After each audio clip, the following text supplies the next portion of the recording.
Welcome to another episode of One Door at a Time, Concentric Educational Solutions podcast, where we talk about the issues in and around the space of education. We have guests that talk about their real life experience. I'm really excited about this episode more so than the previous episodes, just because of not only the topic, but because of our guest. He's been a friend, a mentor, an accountability partner, a big brother, an uncle, a surrogate father, not just to me, but to so many people in and around Baltimore. He has done the work. He doesn't just speak about the work.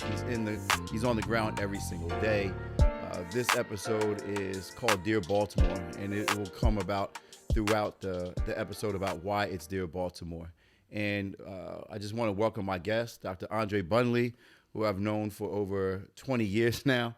And I just want to welcome you to the couch and, start talking about, about you, everything that you've experienced and why Dear Baltimore. So welcome. Dr. Heiber, David, I'm so so happy to be here. Thank you so much for inviting me. I want to first start out by just talking briefly about you, and that my admiration for you, and you are you exemplify the grind. Know how to grind, know how to go get it. And so I'm just proud of you. But the most important thing that I'm proud of, as you talked about accountability, is your focus on being personally accountable, being honest with yourself, and moving your life forward, even as and embracing your imperfections. Like, that's really huge. So I just want to thank you for just existing and being here. And I think you're here because you continue to know how to grind, how to persevere, how to be accountable, and realize that you are not perfect in this process. I appreciate it. And I think from the very first time that we met, I remember coming to Baltimore in '99 and just hearing about Andre Bundley. And, you were at Walbrook at the time. So, talk to us, share with us your journey from early childhood Baltimore to the principalship of Walbrook, through the mayoral run, and just everything that just that sequence of what Baltimore has meant to you. Yeah, I'm just so thankful, man. Growing up in Baltimore is a place where if you get to the right people and the right people get to you, you can build strength. I grew up in Reservoir Hill, part of Baltimore City, but we call it White Lock City, right? It was a part of Reservoir Hill. It's now been gentrified, right? Absolutely. But there, and it was there where I excelled, and at the same time I got knocked down, beat up, and learned from all of that. And so I went to which is now called Dorothy Heights Elementary School, but it was John Eager Howard Elementary School in Reservoir Hill at the time. A lot of people don't know John Eager Howard. His history was once, I think, the governor. He also was racist. And he has several streets named after him in Baltimore. Howard Street. Oh, that's John what Howard Street is named after. Yeah, and Eager Street, right? Those streets are named after him. And but yeah, at any rate, grew up in Baltimore in the Reservoir Hill community. Played sports since I was 7 years old.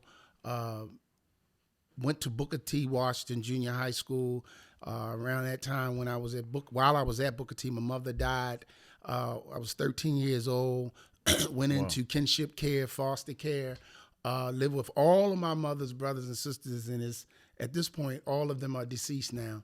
But when my mother died, I lived with her brothers, and 5 of them, brothers and sisters, and I was a little wayward, right? Mm-hmm. And so it came down to you take them, you take them, and I went to those spaces, but again, growing up in Reservoir Hill, had a good big brother, did the best that he could, had a coach, Charlie Harrison, who was like the first father figure I really had, right? Growing up around in Reservoir Hill. Mother died at 13, went into kinship care. Brother who was eventually became convicted for armed robbery. He robbed everything, and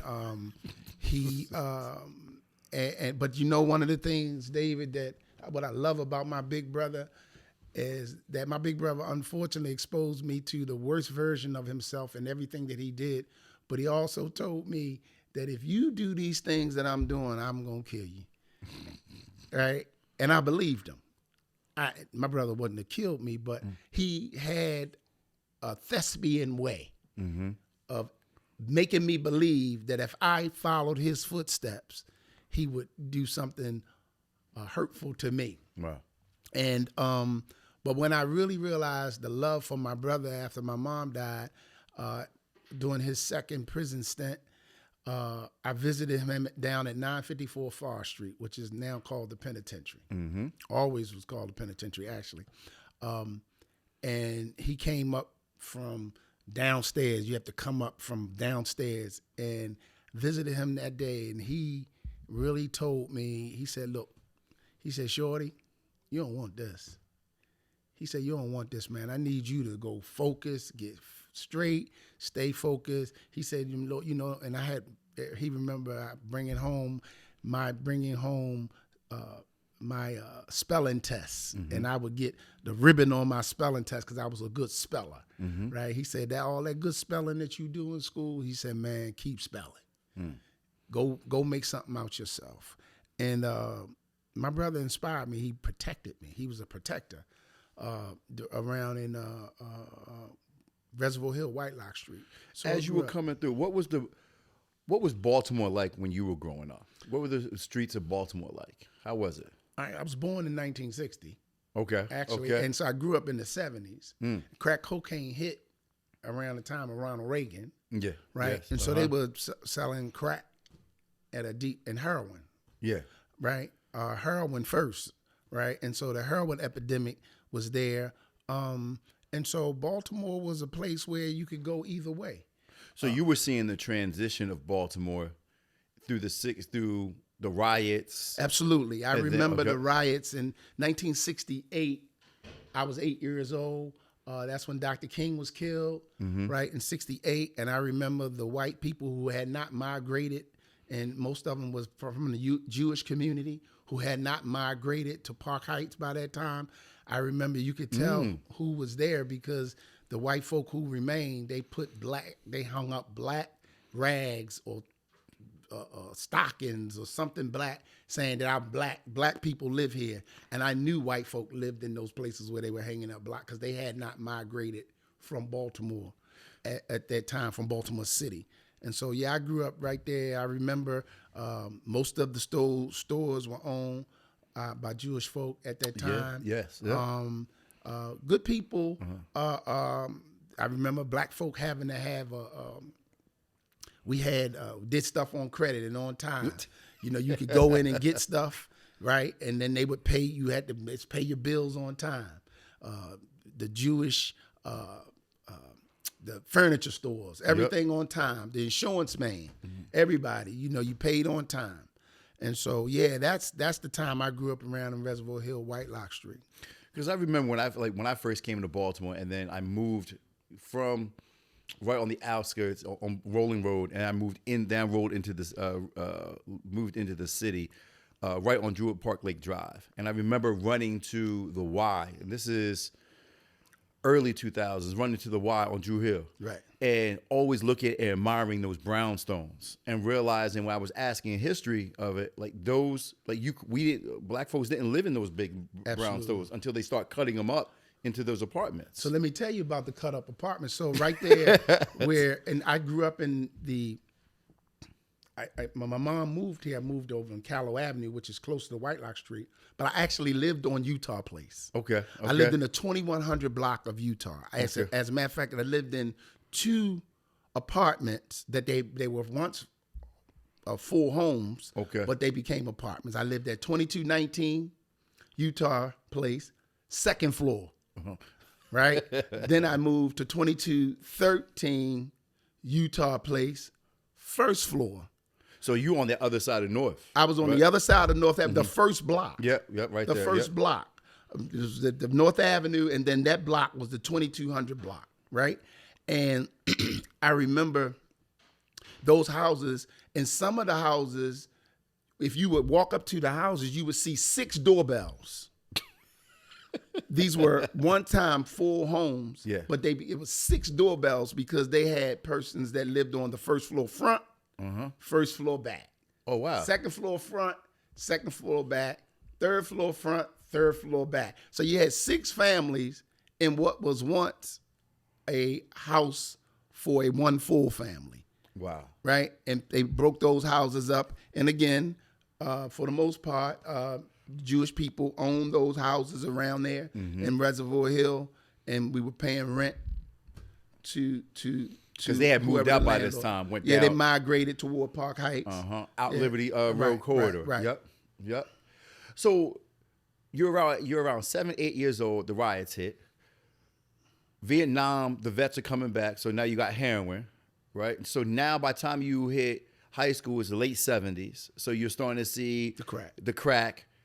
How are you navigating from, how are you navigating from everything that you're seeing, everything that you're seeing around you and experience? How are you navigating to what then now would become Dr. Bundley? Right. Just, again, having a memory of what my brother said, but I was a good athlete. So, some folk come and say, I hear you were a good athlete. I was good enough that it captured my attention. Okay. I played with some of the best, against some of the best.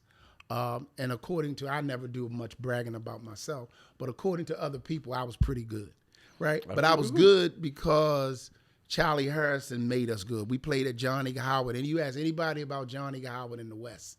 Yeah, Lafayette in the East. That's where Muggsy Bogues, before Muggsy, it was Kosher, Dwayne Wood, and Kevin Bush, Duke, and all the others doing my group, right? Okay. And so they were from the East, and they ended up playing for Dunbar High School, and we were from the West, and we played. It was our Johnny Howard and Bentlow, and we always we would use the battle against each other. And so basketball, football, I played all of the sports. I was good at all of the sports. I played when I went to high school. After my mother died, I had to move with her sister. This is that point where I was living with all her family. I had to move with her sister in Westport. Oh, wow. And all the students in Westport went to Southwestern.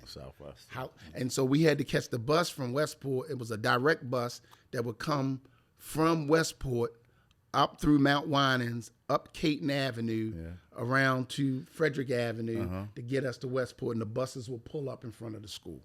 So that's how I ended up at Southwestern High School. Played football for 3 years, played varsity for 3 years, played 10th, 11th, and 12th grade, started varsity.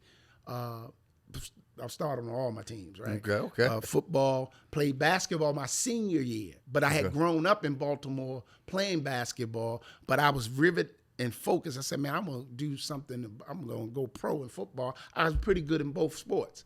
And did stop playing football when I got cracked real bad over at Kirkfield. But yeah, played sports. And then the sports, man, helped me to get focused and learn the value of, and it's something that you have, that ability to persevere and to win, the ability to run distance, to persevere. Like I was never really good. Like I was very quick as an athlete, right? But I was never really fast. I'll give you an example. When I played football, if I was 20 yards out, I was going to score because I could just burst through. I had the same problem that Barry Sims, he eventually focused on it. Sanders, right? Barry Sanders. Barry Sanders was very quick. He was very lateral, but he couldn't run fast.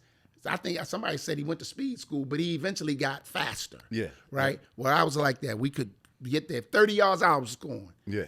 If I was down on our 20 and I bust out for 20, I was going to get caught from behind. Yeah. Because I didn't have speed. But people probably think that you were real fast when we were really quick. I was really the same quick. thing. Yeah. Right, really quick, but it couldn't run real fast. So I used to get caught. But sports, the grind, being able to not be the best, but nobody could ever outwork me. And that's the ethic that I had. And then that happened in schools. Like, I wasn't really smart, but you couldn't outwork me. I went to Southwestern High School. I wasn't in A course. I was probably in C course, right? Yep. But you couldn't outwork me. So, because I didn't learn to write and all of that stuff until I got to, I thank God for Coppin State University, right? The developmental center, right? Because I couldn't write. I couldn't do math well. I couldn't do all those things well because I was in C course at Southwestern. You know, we were learning how to write checks. Other people were taking algebra, right? Learn how to remove parentheses. I remember by the time I got to Penn State University working on a basic stat course. This is real talk. Working on a basic stat course, and basics was algebra. I had no exposure to algebra. And so I remember them saying to me, well, look, I went to tutoring, and they were teaching me the course. He said, look, first of all, remove the parentheses. I just turned my erasers over and erased the damn things, right? They said, remove the parentheses. He said, are you serious? I said, yeah. He said, you don't know anything about multiply, divide from left to right, whatever one comes first. No, I don't know anything about that, right? But I had to go back, take a course at BCCC, got a book, and self-taught. So I love Malcolm X because Malcolm inspired you to be self-taught and persevere. And so that's me getting to everything that I've done. And it's tried to, with my son, the whole thing, he got that bug, that work ethic bug. You got to grind. So, you know, definitely shout out to Southwestern, the Sabres. Right. Long gone, but not forgotten. That's where I really cut my teeth. And then definitely shout out to Coppin. You know, it's shaping you. So now you're at Coppin. You're going through Coppin. What are you thinking about doing while you're at Coppin? Again, wanted to be an entrepreneur. Okay. Right? But again, I just didn't, but I had a passion for people. So I had to come through Whitelock Street. I had to come through and navigate that hood, right? I had to learn how to be strong, right? But still be thorough, as they would say, right? But I wasn't going along to get along. So I had become a role model. So I had to become strong. And so at Coppin, I wanted to be an entrepreneur, and I wanted to make money because you growing up poor, you want to make money. Yes. And so, but I also had a way with people. And little did I know that I could go into business, and you're a clear example of it. Back then, I realized that education was going to be my business, right? And I'm going to tell you what inspired me. I went to a fight. Sugar Ray Leonard was fighting at that time. They were fighting down at what is now called, I forget what it was called the Civic Center at that time. It was M&T right down here on Baltimore Street. Okay. At a fight, and he won the fight. And when I got home, so you saw Sugar Ray Leonard? Sugar Ray Leonard was boxing down here, and I got tickets to the fight. And so was watching him and he beat up Louis the Fireball Rodriguez. He beat him up, right? But I went home, and I saw Sugar Ray Leonard. After having seen him fight, I saw him on 2 commercials. He was doing a Sprite commercial where he was doing something, whatever, and everybody was saying, hey, that's Sugar Ray Leonard. And his son said, nah, that's just my dad. He did that commercial, and then he did Everlast. Right? Commercials, right? And this is when it clicked for me. I realized from that understanding that I could be doing something that I love to do, because I knew he was passionate about fighting. But then he became a businessman through his commercials. So you can be passionate about something and then turn it into your business. Like you're an educator. But Concentric Solution is a business, but it's a business where you carrying out your passion. I saw that young. Early. And so what I did was, went into what I love, education and whatever, and became good at it, because then I realized that once I become good at what I do, people are going to need my services. And so I wrote a book, and I went on a speaking tour and all of that. So how did you know that moment? Because your first year, you come out of Coppin, your first year teaching is where? Where did you go? When I came out of Coppin, I went straight out of Coppin. I went straight into my master's program. Okay. All right. And when I received my master's in counselor education.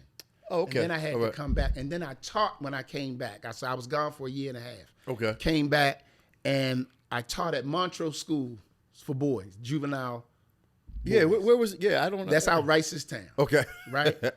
Out in the boondocks. Okay. Where the youngsters who were, they were in what they call it wasn't training school, but the Montrose schools with boys is for juveniles who had broken the law. Okay. So I was teaching out there. And I actually was a classroom aide, because that's the only job they had available. I was I had just gotten my master's degree, and I went out there and I taught.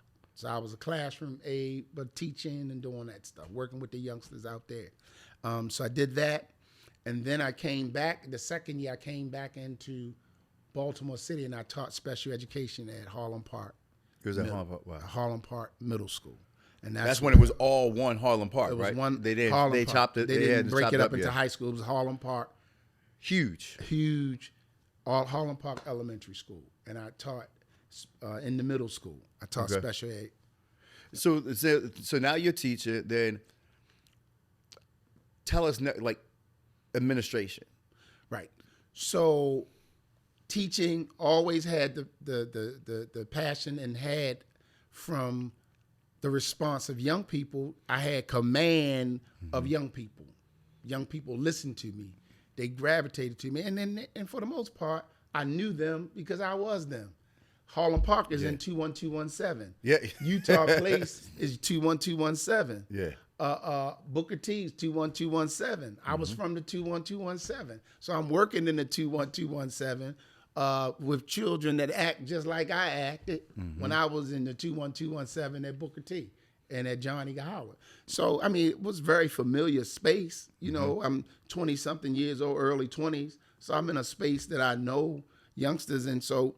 Were you approached, or was it natural, or you just thought about it, or?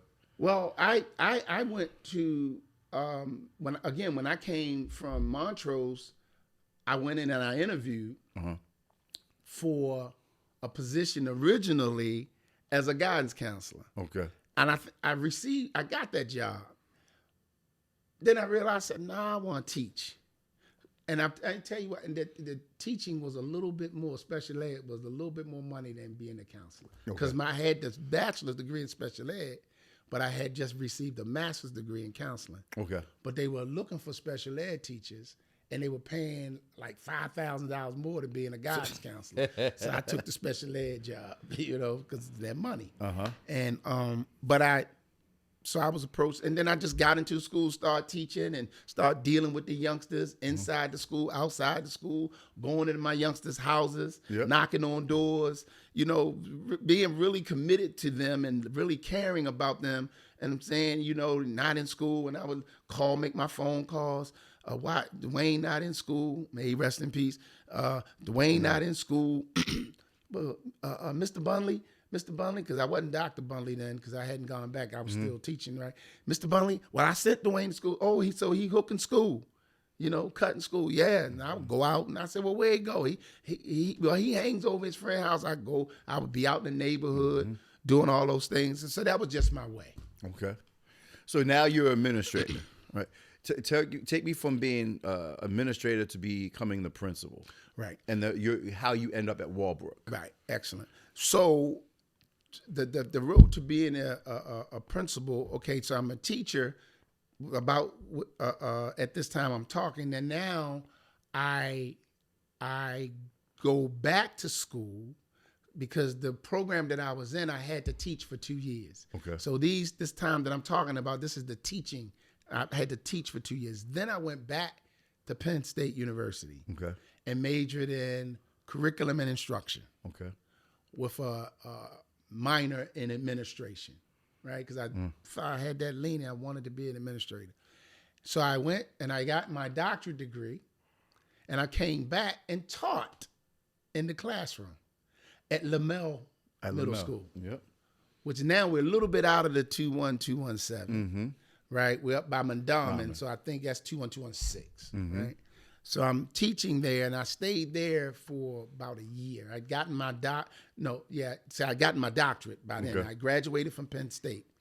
I went to Penn State, got my doctorate, and I came back. And I taught. Then, again, Prince George's County was looking for black males, particularly. So I said, well, they paid black males a little more. They were recruiting black males intentionally. So I left Lamel, and I went to Prince George's County and became a teacher. Okay. Again, I was teaching but I had gotten my doctorate degree. I went back into the classroom to teach. Then I taught there, and then I went to Prince George's County to teach. And while I was in Prince George's County, my second year, I was approached. I entered into this administrative academy in Prince George's County.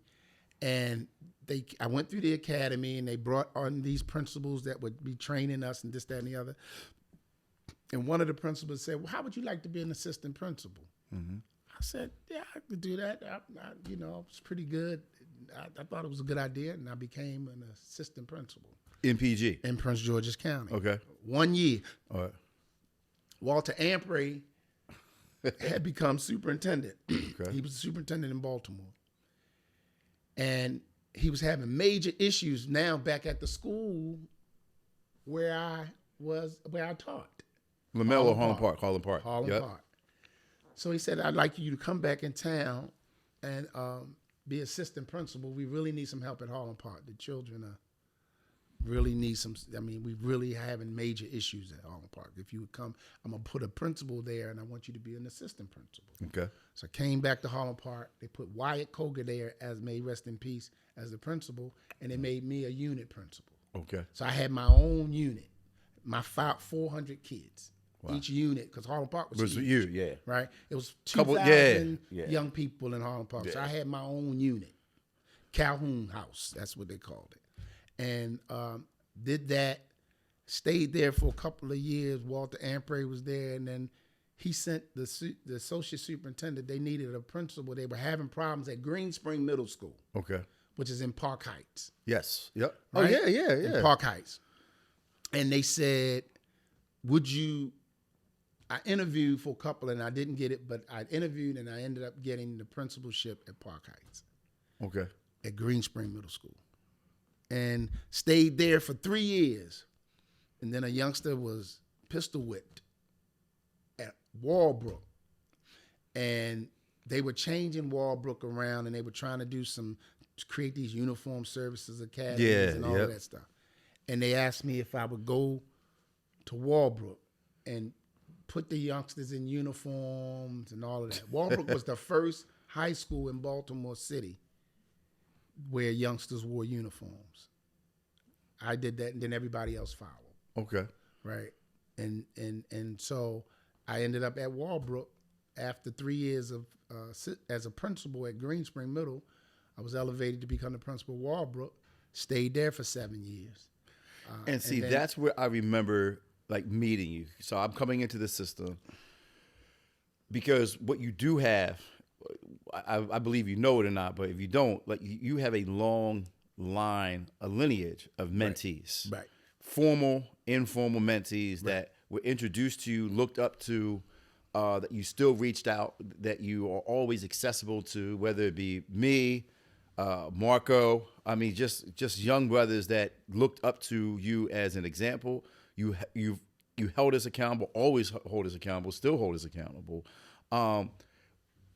So that mentorship has meant so much. I know to me, I know to Marco, but who were some of your professional mentors? Like I said, Walter Ampray. Wow. Right. Got a chance to see him. He was our star. Right. Wow. We looked up to Walter G. Ampray. But Wyatt Koger was the one who really took me under his wing when I was an assistant principal at Harlem Park. Wyatt Koger was passed on as well. But those are the people that I looked up to. Wyatt, he used to come to my house, sit down with me when I got, I had just gotten married. He would come, sit with me. He and I would go shopping together. He was well-dressed man, put it together, kind of sort of like you. He well-dressed man, and he just was saying, if you want to be effective in this process, you had to do certain things, and so he showed me the way. There weren't many, and that's why I was so. What he showed me and how Walter Ampray dealt with me made me know what I should be doing with other brothers. I was looking at other brothers, and so you talk about the lineage. It's like 15 people became principals, and based on what they told me because of me. Absolutely. That I had brought under my wing, that I had mentored, that whole nine. And I just stayed at that. And then, as Walbrook, I just was like, the city was failing. And I was feeling good about leadership. I could move. I could do people well. People followed me. The children followed me. I was at Walbrook. We were having success, all of that stuff. So I decided I'm going to run for mayor because the city needed leadership. Kirk Smoke was leaving. I was like, man, this city needs some leadership. So this is when Kurt was leaving? Yeah, Kirk was leaving. He had done 12 years as mayor in Baltimore, right? And as a matter of fact, he had this initiative, Baltimore, the city that reads. It was real cool. And I was like, wow, that's it. The literacy and the numeracy was what Baltimore needed. And I knew that firsthand because I couldn't read well. I couldn't compute well, but I knew how to persevere. You couldn't outwork me. So I knew that whole idea of reading. And then by the time I had gone to school and we talked about educating people from their reality and having been exposed to a guy by the name of Paulo Freire, right, who talked about, he was from Latin America, he was Brazil, really, and he talked about how the people... Pedagogy of the oppressed. Pedagogy of the oppressed, and then he did several books after that. I have all his books, but the Pedagogy of the oppressed, he talked about reality-based education and how if you're going to educate people, you're going to, first of all, pick their interest because you're going to talk to them from their reality, and they can read about and write about and learn about the very thing that they struggle through. Absolutely. Right. And so I learned that process and that's how I educated. That's how I went out and did what I needed to do and just worked real hard as a principal. And I guess through the eyes of other people, I made it look easy, but I really studied the craft of the principalship. And then I was able to go into schools even after I run for mayor and they were trying to come for me. And I can honestly say now, I won't call the person's name, but he knows that he came for me. Yeah, right? absolutely. Yeah. After I just run for mayor. But I persevered through that and through the grace of God, did what needed to be done. And I'm here. And I knew how when I came back to the system after they came for me, after I had run for mayor, then they put me in a situation after they put me in a closet for about 2 years, had me sitting behind the desk for 2 years, right? But came back out. They knew what my value was, and so they said, could you go and help us in these schools?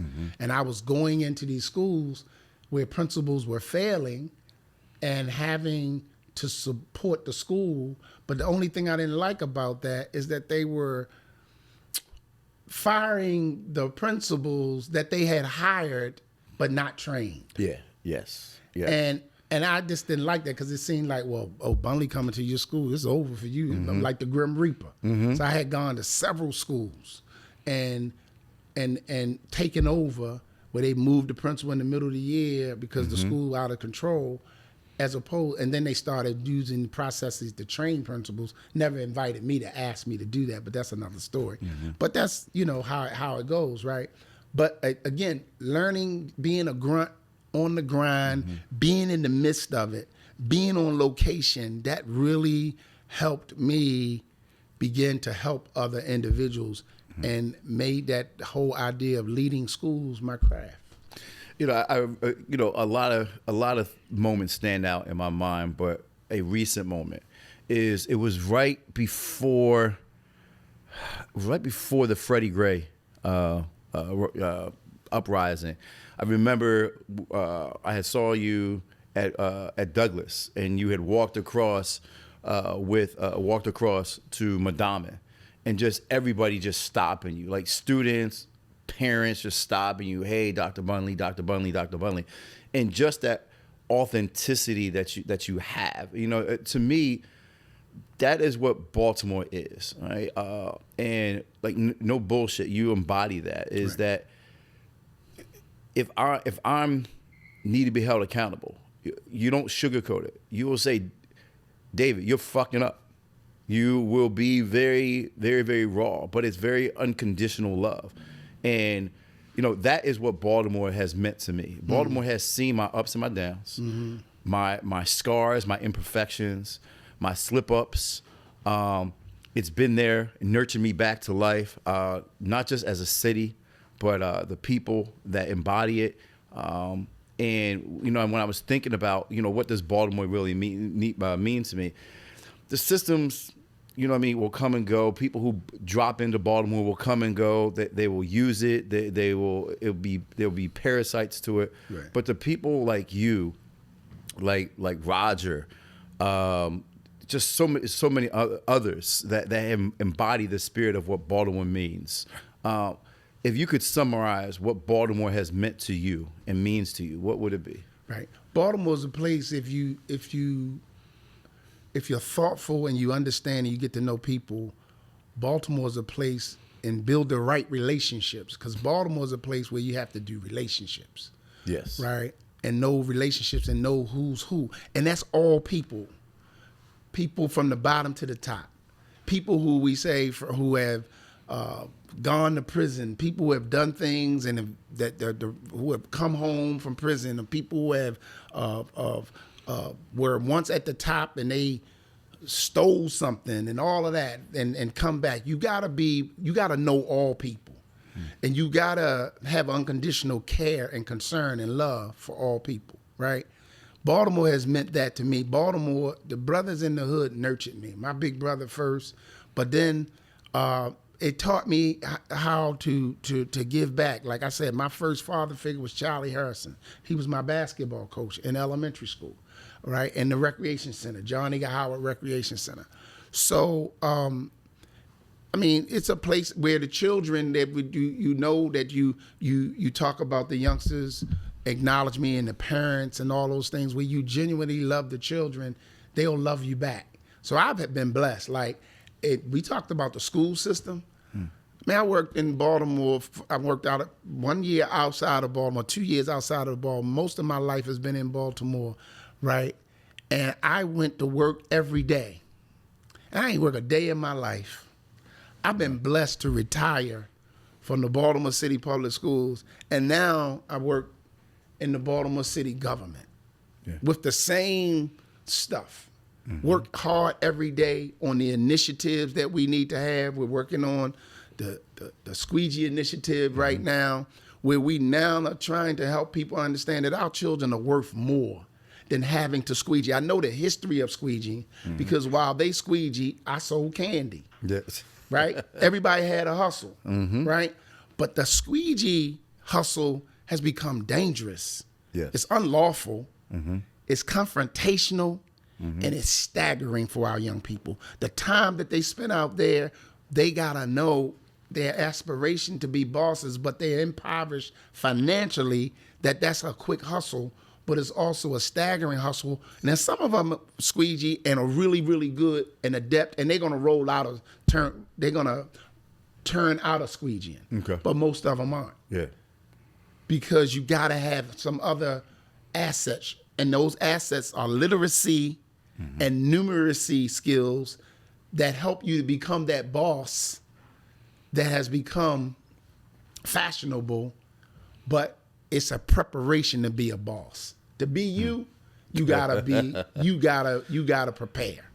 Yeah, you're one of the very few people that I know that's comfortable, whether it be in Madama, in the 21217, or in City Hall, that literally you can go any place in the city, someone will recognize you.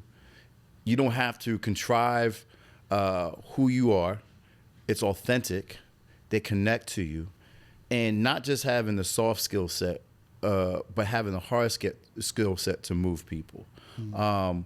What you've done for the city of Baltimore, what you continue to mean for the city of Baltimore, is I think it's unparalleled. That, you know, even what you're doing with our young people, even what you're still doing with your mentees, what you've continued to do with me, where you, no matter how much I think I've made it, you coach me up. No matter how much I fuck up, you coach me up. And it's that unconditional love and support that you show, and that allows us to give back to what the city, so much of what the city has given to us. Right. So I want to thank you. I want to applaud you. I want to give you praise for everything that you have done. I want to, far too often we don't give people flowers when they're alive. Right. everyone needs to give you the flowers for your commitment and your service to Baltimore. You know what I mean? You embody what Dear Baltimore means. Yeah. Only what you do for God is going to count. And I'm thankful for that. And thank you for those kind words, David. And I always, because we're in mode, they can't break me because they didn't make me. Mm-hmm. And so, you know, only God could break me, right? But I get an opportunity, and I'm thankful for your kind words, but I get an opportunity to see the evolution of you and the likes of you.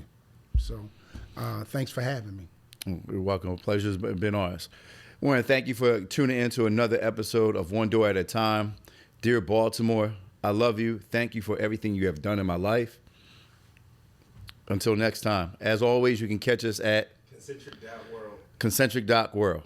And stay tuned to right after this, get a preview of our animation, Dear Baltimore, with the full-length animation releasing next week, March 22nd. See you next time.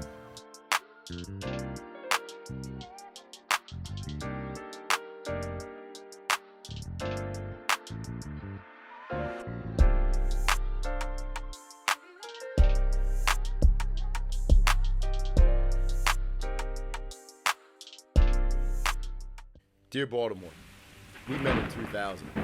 You could read me with your eyes closed. A boy battling the effects of grief and trauma. Kicked out of 5 schools. Father gone before Christmas. Mother burdened with a cancer diagnosis to shortly die afterward from a tumor. That same boy was sentenced to prison for years. By this time, an orphan bereft of guidance. Prison was a different level in the same hell. I learned how to survive being caged and under surveillance. My soul was burdened under the weight of being nameless.